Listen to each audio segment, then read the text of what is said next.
The sterile white walls of the hospital seemed to close in tighter every day, mirroring the weight in Mira Elwood's chest.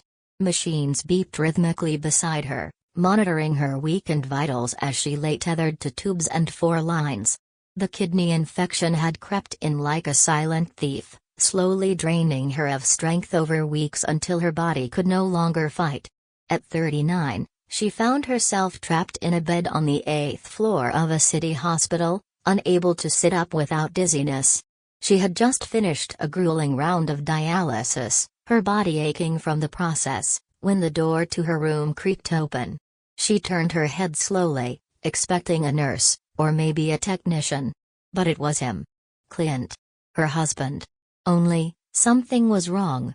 His broad shoulders were hunched and tense, his face twisted in a snarl instead of concern. In his hand was a small duffel bag. Mira tried to push herself up, weakly hopeful. Maybe he had brought clothes or something from home. Maybe he was finally here to comfort her. "You think you can just rot in this bed and leave me to clean up the mess?" Clint spat, slamming the door behind him. Mira flinched. "What? What mess?" she whispered, her throat dry from medication. "You. This," he gestured around the room. "Your pathetic state. You can't even get up. What do you expect me to do? Wait around like some nursemaid while you play victim?" Mira blinked, stunned. Every word was a dagger, crueler than the last. Her voice barely broke above a whisper. "Clint, I'm sick. I didn't choose this." He laughed coldly. "Everyone's got problems. You're just an excuse now." Dead weight. He stepped forward with the duffel still in his hand. Mira instinctively tried to pull away, but she was too slow, too weak. Without warning, Clint swung the bag hard. The edge of it slammed against the side of her head. The world blurred. Pain exploded behind her eye like shattered glass. She cried out, her hand gripping the bed rail for stability. Her fore yanked painfully as her body jerked sideways. The machines beeped frantically. A small scream pierced the room, high-pitched, terrified. Eli. Her son. He had been curled up in the chair in the corner, coloring quietly. Neither of them had seen him in the heat of the moment. Now he stood, trembling, mouth open as the scream echoed into the hallway. Moments later, the door slammed open. A nurse and 2 orderlies rushed in. "What's happening in here?" the nurse sparked, pushing between Clint and the bed. Her eyes widened as she saw the bruise forming on Mira's temple. "She provoked me," Clint yelled, fists clenched. "I didn't mean to hit her. She made me do it." "Sir, step back now," one of the orderlies commanded. The other had already placed himself between Clint and Mira. Eli rushed to Mira's side, sobbing, wrapping his small arms around her shaking hand. "I said move." The first orderly shouted again. Clint hesitated, then tried to shove past, but the second man was faster, grabbing Clint by the arm and twisting it behind his back. "You're done," the orderly growled. Clint thrashed, but he was no match for 2 trained staff. "I'll have your job for this," Clint yelled, even as the hallway began to fill with more hospital staff and security. But Mira wasn't listening anymore. All she could hear was Eli's tiny voice whispering, "Mom. Are you okay?" All she could feel was the ache in her skull and the growing awareness that the man she once trusted with her life had just tried to break her. The next few minutes passed in a blur. The nurse called for a trauma team. Eli was ushered out into the hallway with another staff member. Clint was dragged away in cuffs by hospital security and the police, who arrived within minutes after being alerted by staff. Mira was examined for internal bleeding, monitored closely by nurses and doctors who looked at her not just as a patient, but now, a victim of assault. She was too dazed to cry. Too numb to react. Her body was weak, but her mind was starting to scream. Later that evening, as she lay in a dimmed room, her head bandaged and Eli fast asleep in the chair beside her, the nurse returned with a soft voice and gentle eyes. "He's not allowed back," she said. "Security has flagged his name. You're safe now." Safe. The word felt foreign. Was this what safety looked like? A locked hospital room with armed security? And yet, it was more than she'd had in years. Later that night, Mira's parents arrived. Alan and Grace Elwood hadn't seen her in months.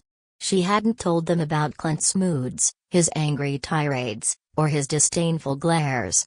Now, as they stepped into the room and saw the bruise blooming across her temple, the bandage, and the quiet devastation in her face, they didn't ask questions. They just acted. Grace sat beside her and held her hand. Alan gathered Eli into his arms. No one spoke of the betrayal. Not yet. But Mira felt something stir deep inside. Not fear. Resolve. She didn't know how, or when, but she would not return to that house. Not to Clint. Not to silence. She closed her eyes and whispered, "I think it's over." Her mother squeezed her hand. "No, honey," she said, her voice steady. "It's just beginning." Long before Mira Elwood found herself bleeding in a hospital bed, she had been the woman everyone admired. Polite. Gracious. Always smiling. The kind of neighbor who baked extra banana bread for the school fundraiser and remembered birthdays with handwritten cards. She lived in the quaint suburb of Brookfield Heights, where rows of identical houses lined the streets like teeth in a grin. To the outside world, Mira's life seemed idyllic, married to a charming man, raising a bright little boy, and staying home in a two-story house with a white picket fence. But behind that fence, behind carefully drawn curtains, lived a very different reality. Mira met Clint at a charity run for a local animal shelter. He had been the energetic volunteer directing traffic, cracking jokes, offering bottled water to runners with a grin and wink. His charisma was magnetic. Mira had just gotten out of a difficult relationship and wasn't looking for anything serious, but Clint pursued her with unwavering confidence. He brought her flowers after their first date. He wrote her letters, actual handwritten notes tucked into her mailbox. He made promises of a simple, beautiful life together. "Let me take care of you," he had said one night under a canopy of stars. "You deserve to be cherished." And she believed him. They were married within a year. In those early months, Mira felt like she was walking through a dream. Clint made her laugh, surprised her with home-cooked meals, and made her feel like the center of his universe. When she found out she was pregnant with Eli, he cried tears of joy and kissed her belly every night. But slowly, as weeks became years, the cracks began to show. It started subtly. Clint would make offhand comments about how messy the house looked when she was pregnant, even though Mira was working part-time and managing morning sickness. He scoffed when she wanted to return to work after Eli was born, telling her, "A real mother stays home." She gave up her job at the small publishing firm she loved, trusting his vision for their family. But the more Mira sacrificed, the more Clint seemed to demand. He controlled the finances, every dollar. Mira had to ask for grocery money, and every expense was scrutinized. If she bought Eli a new toy, Clint would raise his brow and say, "Guess our budget doesn't matter anymore." Her world narrowed until it revolved only around their house and Clint's moods. What Clint wanted, Clint got. He didn't yell, not at first. Instead, he weaponized disappointment. If dinner wasn't hot enough, he'd silently scrape it into the trash. If Eli cried too loudly, Clint would shut himself in the garage, slamming the door so hard the windows shook. Mira learned to walk lightly, speak softly, anticipate every possible trigger. She folded his clothes exactly the way he liked. She vacuumed in lines, baked his favorite pie every Sunday, and organized the pantry so all the labels faced outward. These weren't just chores, they were survival tactics. Still, it was never enough. Clint's frustration turned to anger after a job promotion he expected didn't come through. He blamed Mira, saying her nagging energy had ruined his focus. When Eli accidentally spilled orange juice on Clint's work laptop, Clint exploded, throwing the laptop across the room and shouting until Eli sobbed. Mira ran to comfort their son, but Clint only barked, "You coddle him too much. He's going to grow up weak." That night, Mira sat on the bathroom floor while the shower ran, muffling her sobs. She looked at herself in the fogged mirror and didn't recognize the woman staring back. Her shoulders were slumped, her skin pale, her eyes hollow. She hadn't worn makeup in months, hadn't laughed freely in longer than she could remember. She considered leaving once. Packed a bag. Took Eli's hand. But then Clint came home early, saw the bag, and stared at her in icy silence. "You think you can just leave?" he said, voice low and even. "Go ahead. See how far you get with no money, no job, and a kid. You'll come crawling back." She put the bag away that night. The next day, Clint was back to being civil, even affectionate. He kissed her on the forehead, bought her favorite pastries, and acted like nothing had happened. That was the cycle, cruelty followed by calm, then back again. Mira learned to numb herself. Her days were filled with routines, waking early to make breakfast, preparing Eli for school, cleaning, and cooking. But her mind was always scanning, always alert. She memorized Clint's patterns, the weight of his footsteps, the timbre of his voice when he was about to erupt. And the hardest part? No one knew. Not her neighbors, who waved cheerfully. Not her sister, who lived 2 states away and only called on birthdays. Not the moms at school pickup, who complimented her for always looking so put together. Mira had become a master of masks. Only Eli saw the truth. Even though he was just a boy, he clung to her with a kind of anxious attachment, like he sensed something dangerous lurked beneath the surface of their home. He'd often sleep curled at her side, even after she tucked him into his own bed. She never had the heart to push him away. As the years passed, Mira's body began to show signs of fatigue. She dismissed the symptoms: headaches, swelling in her legs, nausea. She blamed stress, hormones, lack of sleep. She powered through. Until her body stopped letting her. One afternoon, she collapsed while folding laundry. The room spun violently, and she hit the floor hard. Eli found her and called 911, his little voice trembling on the phone as he begged for help. That was the moment everything changed. And Clint? He never even came to the ER that night. He sent a single text: "Let me know when you're better. We'll talk then." It took a near-death experience for Mira to see that Clint was never going to be the man she thought he was, not even close. He was the storm she had weathered for too long. But storms pass. And this time, Mira wasn't going to rebuild the same house. She was going to start from scratch. The hospital room was quiet but not peaceful. Machines blinked and beeped around Mira, measuring every heartbeat and filtration cycle. A sharp tang of antiseptic hung in the air. The silence wasn't calm, it was the kind of silence that filled a room when life had been paused by fear. Her body ached in every place, even one she didn't know could ache. She was exhausted in ways that went beyond tiredness. The doctor had explained it simply: acute renal failure. Her kidneys had shut down after months, possibly years, of slow, silent deterioration. Dialysis had to begin immediately or she wouldn't make it. She had nodded numbly. All she could think about was Eli. Who was watching him? Was he scared? She had collapsed suddenly in the kitchen. One moment she was rinsing dishes, the next, the floor had risen to meet her. The last thing she remembered was Eli's tiny voice yelling her name, begging her to wake up. Now, her parents were the ones holding everything together.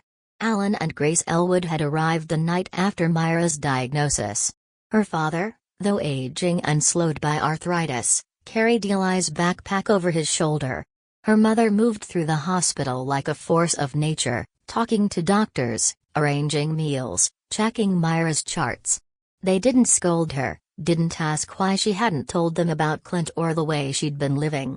They didn't need to. One look into her hollow eyes had been enough. Clint, meanwhile, was nowhere to be found. No call. No message. No visit. Nothing. Mira tried not to let it matter. But it did. Every time the door opened, a sliver of her hoped it might be him. That he would finally see her. That he would walk in with a bag of clean clothes, take her hand, and say, "I'm sorry. I'm here." But the door kept opening for nurses, technicians, and her parents. Never him. Weeks passed. The dialysis left her drained and dizzy. The nausea was near constant. She missed home-cooked meals, the sound of Eli's feet padding across the hallway, and the sun-warmed floors of her kitchen. But what she didn't miss, what she never longed for, was Clint's voice. And then, on a Thursday afternoon, he came. The door opened, and Mira looked up from the book her mother had brought her. Her foreline tugged slightly as she shifted. For a moment, she felt a flicker of something: hope? Fear? Habit?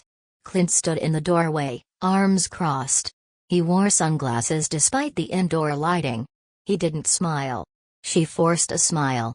"Hi," she said quietly, uncertain. He didn't move forward. Just stared.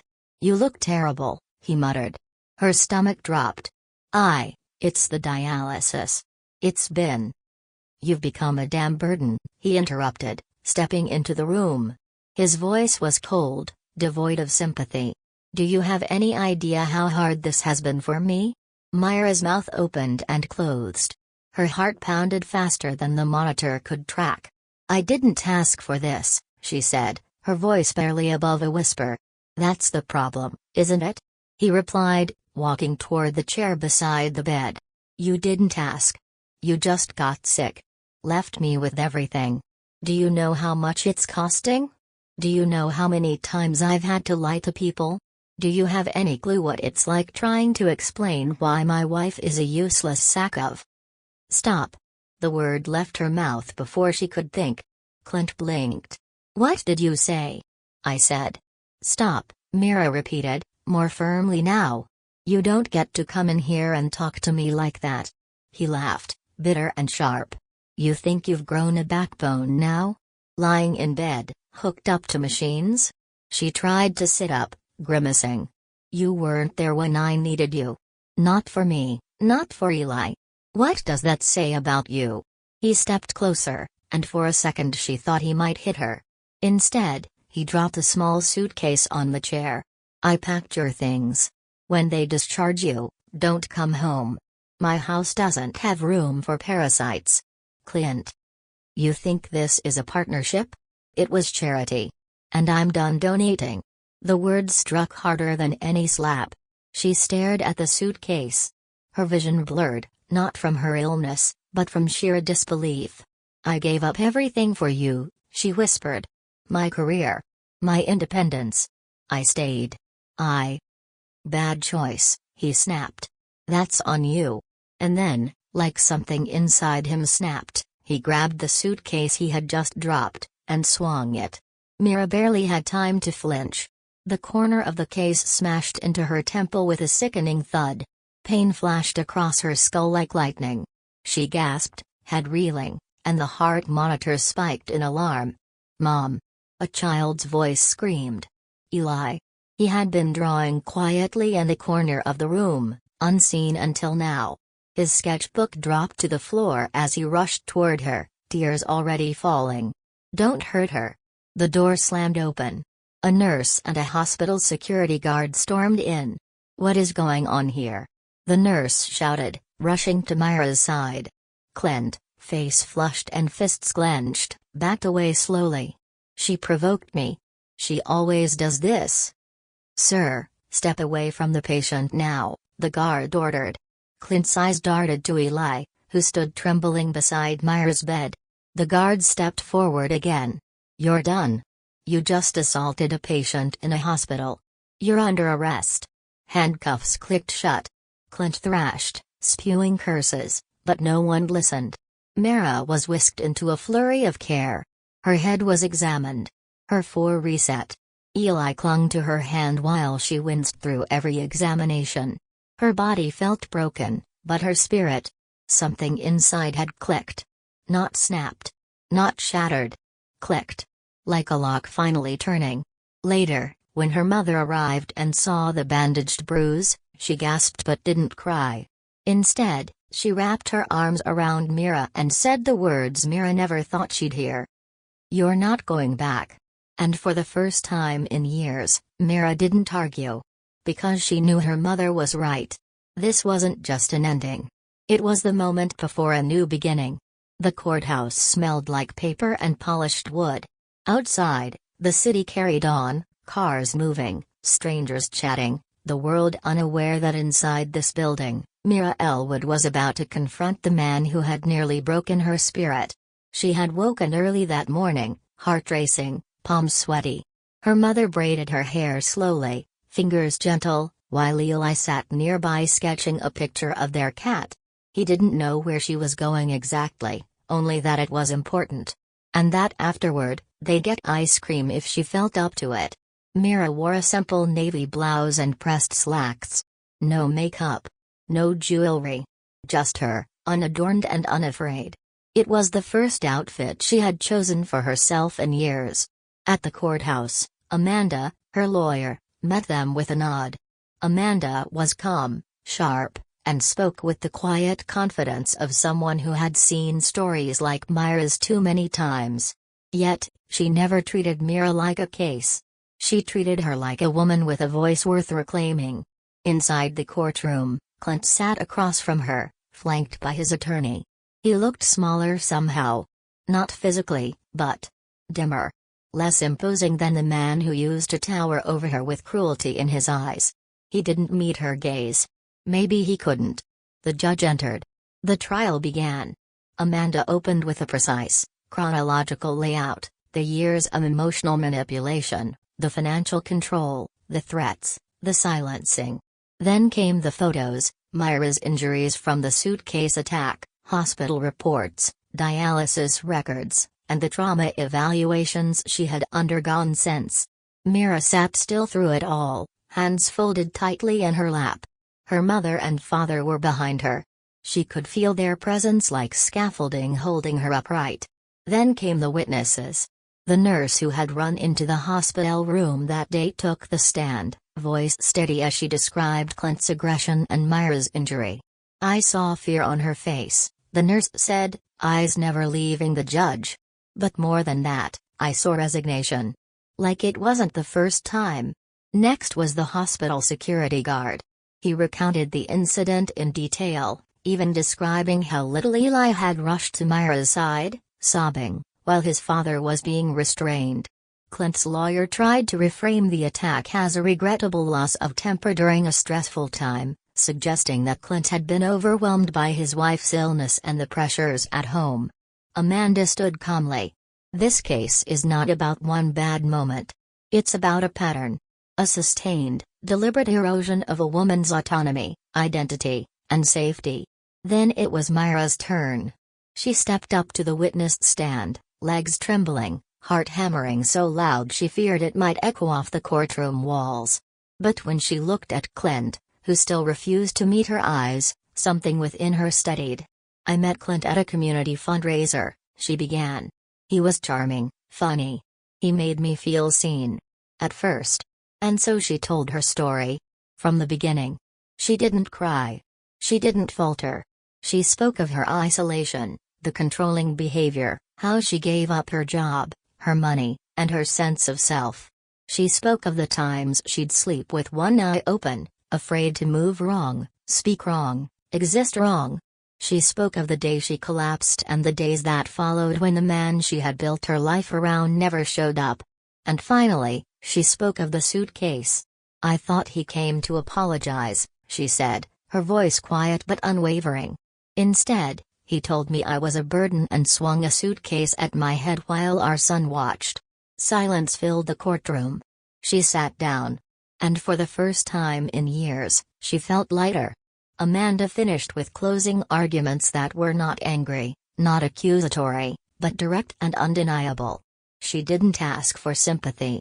She asked for truth. The judge reviewed the evidence for what felt like hours. When the verdict was read, Mira barely breathed.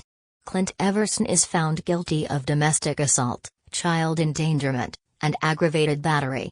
He is hereby sentenced to 18 months in state prison, with mandatory restitution for medical and legal expenses.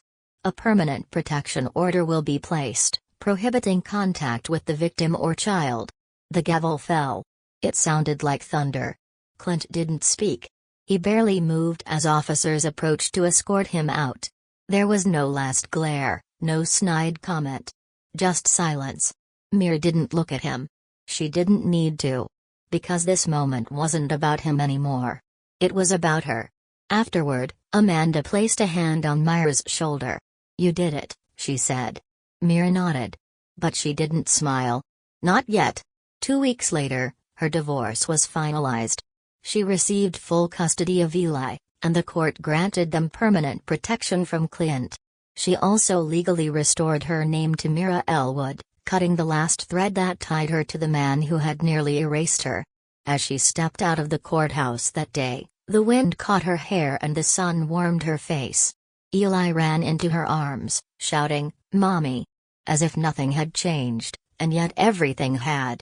Alan and Grace stood nearby, watching their daughter reclaim her place in the world.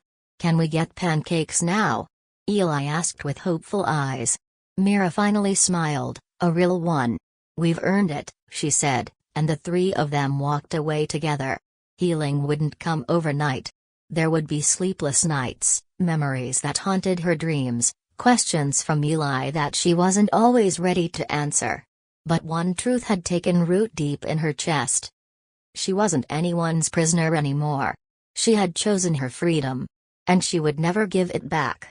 6 months had passed since Mira Elwood last stepped foot in a courtroom. The day Clint was sentenced marked more than just legal closure, it had been the quiet ignition of a new life. Not a life without struggle or pain, but one finally lived on her own terms. She now lived in a small, sun-drenched apartment above her parents' detached garage. It wasn't much, just 2 bedrooms, a modest kitchen, and a balcony that overlooked her mother's rose garden. But to Mira, it felt like a palace. Not because of size or luxury, but because it was hers. There were no shouting voices, no slammed doors, no walking on eggshells. There was peace. Eli adjusted quickly. He had his own little room decorated with star maps and glow-in-the-dark planets.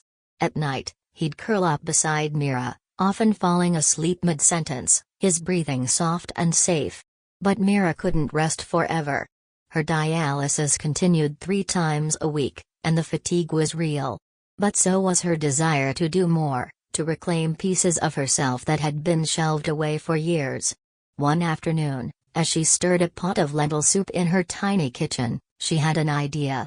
Cooking had always been her sanctuary. Even during her darkest days, she found comfort in the rhythm of chopping vegetables, the scent of simmering herbs, the joy of feeding Eli warm meals. What if she could do more with that? With some encouragement from her mother, Mira propped up her old phone against a stack of books, pressed record, and began to speak. "Hi," she said softly, stirring the pot, "I'm Mira. Today, we're making lentil soup. And maybe a little healing too." She uploaded the video that evening and titled the channel Home with Mira. No big production, no editing. Just honesty. At first, only a handful of viewers tuned in. But slowly, the numbers grew. People commented. Some thanked her for the recipes. Others opened up in ways that mirrored her own story. One woman wrote, "I'm hiding bruises behind makeup. But your voice. It feels like safety." The comment left Mira in tears. Over time, the channel became more than just a cooking space, it was a refuge. A place where women, single mothers, survivors, and quiet warriors came to feel seen. She began adding weekly live streams called Sunday Evenings with Mira. They weren't flashy. No studio lights.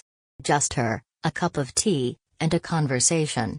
She talked about resilience, motherhood, quiet strength, rebuilding.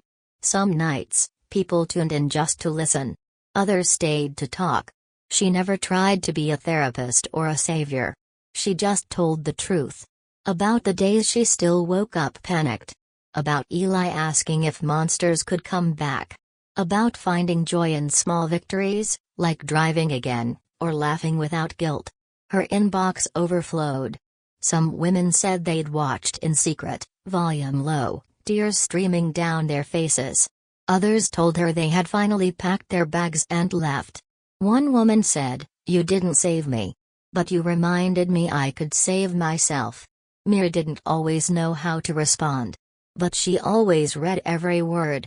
She began volunteering at a local women's shelter on Wednesdays. Sometimes she cooked meals. Sometimes she just sat and listened. She remembered what it felt like to need someone, anyone, to say, "I believe you." Now, she got to be that someone. Eli flourished. He laughed more. Slept better. Drew fantastical worlds with dragons and glowing planets. His teachers said he was thriving, curious, kind, a boy who'd learned empathy far too young, but had turned it into strength. One night, as they shared grilled cheese sandwiches on the balcony, Eli looked up and asked, "Mom, are we gonna be okay forever now?" Mira paused, setting down her plate. The stars above them were soft and steady. "Yes, baby," she said, wrapping an arm around him. "We already are." But Mira knew in her heart this wasn't the end. It was only the beginning. She started a small foundation, the Table Project, with donations from supporters of her channel. Its mission, to offer resources, cooking lessons, emergency aid, and community to women rebuilding after abuse. Not as charity, but as sisterhood. Each Sunday, she now ended her live streams with the same words. "Wherever you are, however you're hurting, there's a place at this table for you." And people came. Some sat in silence. Some cried. Some laughed and sent pictures of the soup they cooked with their daughters. Mira's story had become more than survival, it had become fuel for transformation, not just her own, but for hundreds, then thousands. One message arrived on a rainy Friday night. It was from a woman named Rosa who had fled her home 2 nights earlier with her toddler in her arms. Rosa wrote, "I watched your story while hiding in a motel. I didn't think I could make it. But then I saw you. And now I think I might." Mira pressed her palm to the screen and whispered, "You will." Life was not perfect. There were days her body failed her, days she cried without warning, days she ached from memories that refused to stay buried. But there was no longer shame in those moments, only truth. And truth had finally become her compass. As the sun rose one quiet morning, Mira looked around her little kitchen, now lined with spices, love, and memories. Eli was still asleep, clutching his sketchbook. The apartment buzzed with possibility. She turned on the camera. "Good morning," she smiled. "Today, we're making pancakes. Because sometimes, healing starts with breakfast." The light hit her face just right. And for the first time in her life, she didn't feel like she was pretending to be someone. She simply was. Mira Elwood. Mother. Survivor. Storyteller. A woman who had walked through fire, and now, gently and bravely, built warmth from the ashes.